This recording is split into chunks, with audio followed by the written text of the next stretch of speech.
যখন একটি বিশাল cruise sheep দুর্ঘটনার শিকার হয় অথবা ডুবতে শুরু করে তখন সেই মুহূর্তে আতঙ্ক কাজে আসে না, কাজে আসে সিস্টেম। লাইফ বোট আগে থেকেই ছিল, এটা নতুন কিছু নয়। কিন্তু সমস্যা হলো একটি ক্রুজ শিপ যত যাত্রী বহন করে সেই অনুপাতে লাইফ বোট রাখা বাস্তবে সম্ভব হয় না।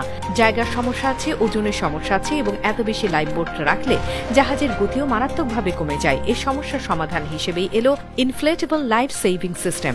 ছোট্ট একটি কম্প্যাক্ট প্যাকেজ, দেখতে একদম সাধারণ, কিন্তু ভেতরে লুকিয়ে আছে একটি অসাধারণ প্রযুক্তি যা মুহূর্তের মধ্যে শত শত মানুষের জীবন রক্ষা করতে সক্ষম।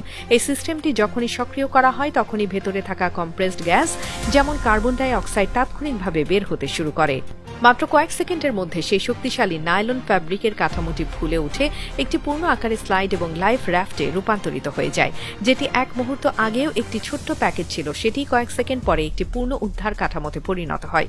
এই দ্রুততাটাই এই প্রযুক্তির সবচেয়ে বড় শক্তি, কারণ সমুদ্রে বিপদের সময় প্রতিটি সেকেন্ড অত্যন্ত মূল্যবান। যাত্রীরা সরাসরি এই স্লাইড দিয়ে নিরাপদে নিচে নেমে আসেন এবং রাফটে পৌঁছে যান। পুরো প্রক্রিয়াটা এতটাই সুশৃঙ্খল এবং দ্রুত যে বড় ধরনের বিপর্যয়ের মধ্যেও যাত্রীদের সরিয়ে নেওয়া সম্ভব হয়।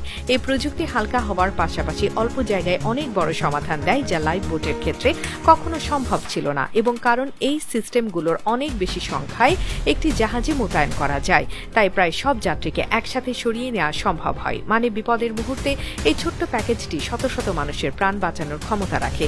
প্রযুক্তি যখন সত্যিকারের মানবিক প্রয়োজনের কথা মাথায় রেখে তৈরি হয় তখন এটাই হয় তার সবচেয়ে বড় পরিচয়।